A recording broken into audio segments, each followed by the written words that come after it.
Bonjour aux nouveaux et rebonjour à ceux qui sont de retour. Si vous souhaitez supporter la chaîne, vous pouvez souscrire à notre Patreon pour avoir accès au code source des séries et des projets à venir. Vous pouvez aussi rejoindre notre Discord qui est public. Si vous êtes intéressé par les jeux vidéo, vous pouvez souscrire à ma deuxième chaîne. Autrement, like, comment, subscribe pour booster l'algo de la chaîne.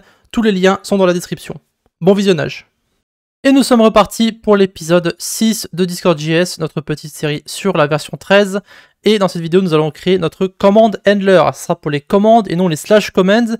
Les slash commands, on les fera dans la vidéo qui viendra après la prochaine, donc l'épisode 8. On va commencer par créer un fichier qu'on va appeler commande utile. Donc on va aller dans notre handler. On va créer un nouveau fichier, on va l'appeler commandeutile.js. Ensuite, on va créer un dossier commands qui sera à la racine comme les événements. Donc je vais ici vous montrer rapidement. On a le dossier command, donc dans l'event on a client et après ready.js, utile, handler et les deux fichiers, et on a le dossier commande. Dans le dossier commande, ça va être comme les événements, on va mettre des sous-dossiers, et ici je vais l'appeler utile. Et dans utile, on va créer une commande qu'on va appeler ping.js. On va aller dans l'index. Et ici, on va aussi require, alors je vais vous montrer un petit trick, on va devoir require commande utile. Mais ici, on répète un peu notre code. On pourrait éventuellement le transformer en boucle. Alors, je vais vous montrer comment on va faire. On va faire un array avec le nom de nos fichiers, commande utile et event utile. On va faire .for_each, et après, chaque handler, ici, on va faire un require. Donc, comme ceci, require backticks, on va faire ./utile, puis ils sont tous au même endroit, donc handlers, et après /handler. Du coup, ça, ce que ça va faire, c'est que ça va faire nos deux lignes qui sont ici, mais en une seule, et ça permet d'éviter de nous répéter. Voilà. Hop. Alors faites attention de ne pas faire de fautes d'orthographe, encore une fois, le nom de vos fichiers, très important, donc commande utile et event utile. For each, handler, ici ce paramètre vous pouvez l'appeler comme vous voulez, ça n'a aucune importance, et require, donc utile, donc ./utile, ça c'est bon, /handlers avec un S, ça c'est bon aussi, et après handler, ça va donc importer chaque fichier. Maintenant, on va copier le contenu de l'event handler dans le command handler. Donc, on va prendre event utile, on va faire un copier-coller dans commande utile. On va sauvegarder. Alors ici, les trois premières lignes sont exactement pareilles. Ça n'a absolument rien changé. Sauf que ici, on va changer le chemin pour nos différentes commandes. Donc ce ne sera pas event, mais ça sera commands. D'accord, avec un S encore une fois. Faites attention, minuscule, majuscule, etc., etc. Et ici, au lieu de event file, on va mettre command file. Et ici, au lieu de event, on va mettre simplement command. Alors ici, le code va être différent. Donc ça, on va l'enlever. Et maintenant, tout ce qu'on a besoin de faire, c'est sauvegarder les commandes dans une collection. Alors ici, dans l'index.js, on va créer une collection qu'on va appeler client.commands et on va créer une collection. Donc en fait, ce qu'on va faire, c'est qu'on va rajouter les commandes dans cette collection et ensuite on les appellera avec notre événement messageCreate. Donc client.commands, new collection. Et maintenant ici, on va faire le client .commands, donc on appelle la collection qu'on vient de créer, et on va faire .set, et on va mettre le command name, et commande. Donc je peux éventuellement faire un console log sur les deux si vous voulez.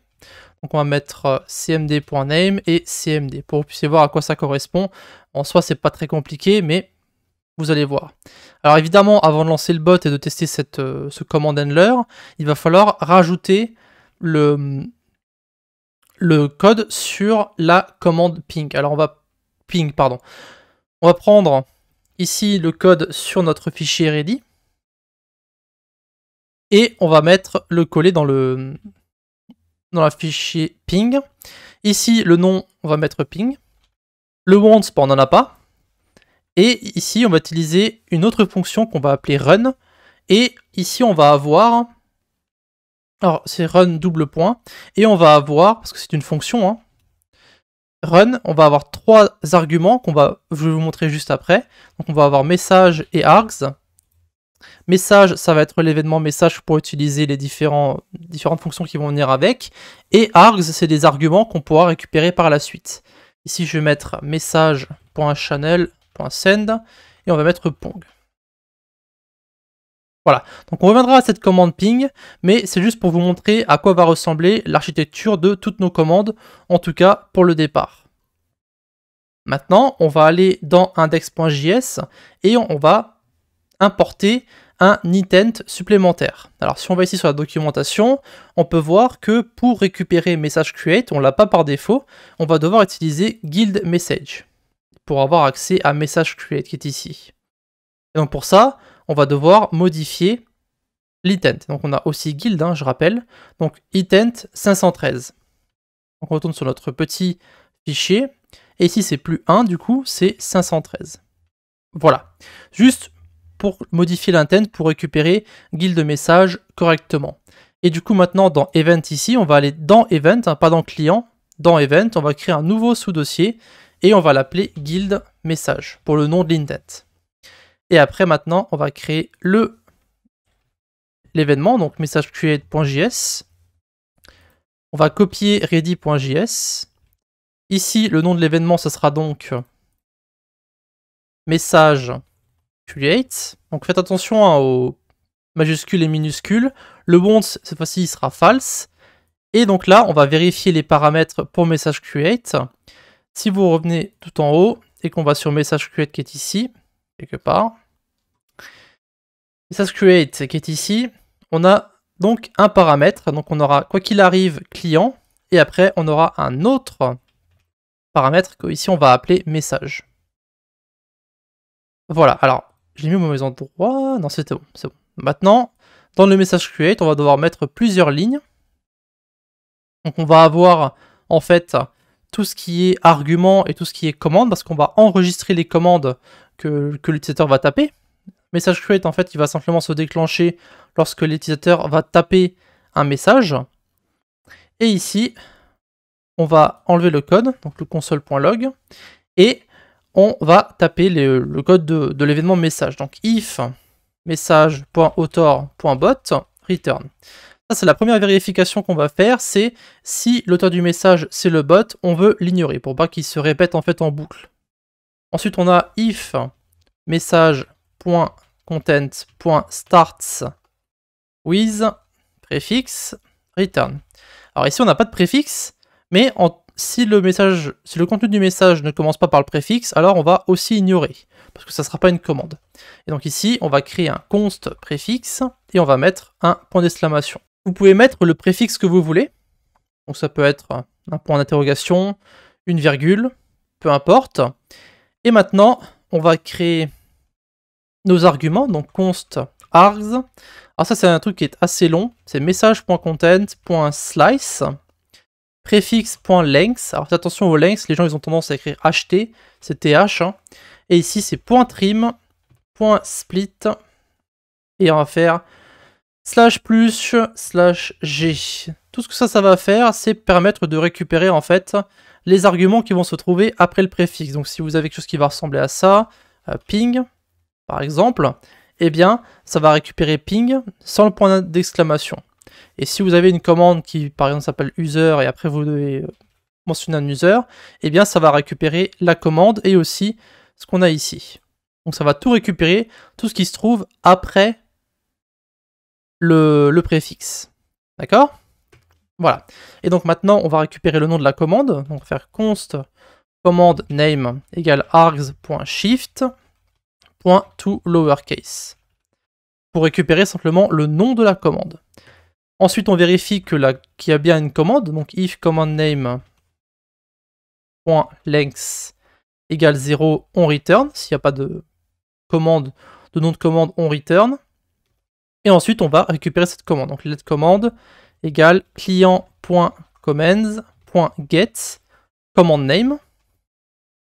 Et après, on va simplement la lancer. Donc, si la commande existe, on va la run. Donc, avec les trois arguments, client, message et args. Alors, voilà comment ça fonctionne. Ici, si on regarde notre petit fichier ping, on peut voir qu'on a la fonction run. D'accord?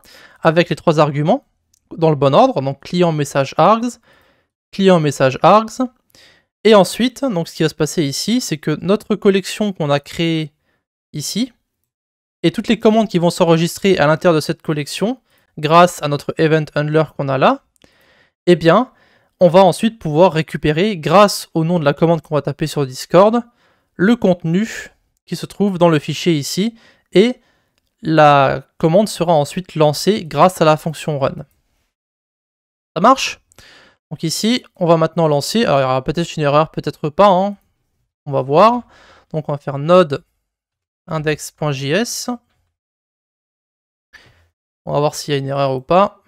Normalement, il devrait y avoir quelque chose avec le command handler, logiquement. Alors on a peut-être un problème. Ah, on a fait une erreur, c'est pour ça que je me demandais pourquoi le bot se lançait pas l'événement ready, mais en fait on a fait une erreur ici. On a oublié de mettre le client en tant que paramètre. Vous vous souvenez, lorsqu'on avait require le handler event, on avait mis aussi le client en tant que paramètre, et ici on l'a pas mis. Cependant il faut le mettre aussi pour l'autre commande utile, puisqu'on utilise aussi le client qui est là. Donc ici, j'ai oublié de mettre le client entre parenthèses. Voilà, donc logiquement ça devrait maintenant fonctionner. Alors, vous pouvez voir que on a une chose qui s'est lancée, ping. Ça, c'est dans commande utile. Vous avez donc le console log qui est là. Vous avez d'abord le nom de la commande, donc qui s'est chargé, donc ping. Et après, vous avez la commande en elle-même qui est sauvegardée, donc vous avez name ping et après la fonction run qui se trouve là. Et la fonction run, c'est le code que nous avons à l'intérieur. Maintenant, on va aller sur Discord. On va taper ping. Et ça va bien renvoyer pong correctement. Donc si on tape n'importe quoi, si on tape ping sans le point d'exclamation, ça va rien faire. Si on tape le point d'exclamation après, ça va aussi rien changer. C'est juste au début, donc ça va bien détecter la commande correctement. Et vous pouvez voir qu'on n'a aussi absolument aucune erreur à l'intérieur. Ce qui veut dire que maintenant, on va pouvoir créer nos différentes commandes en P.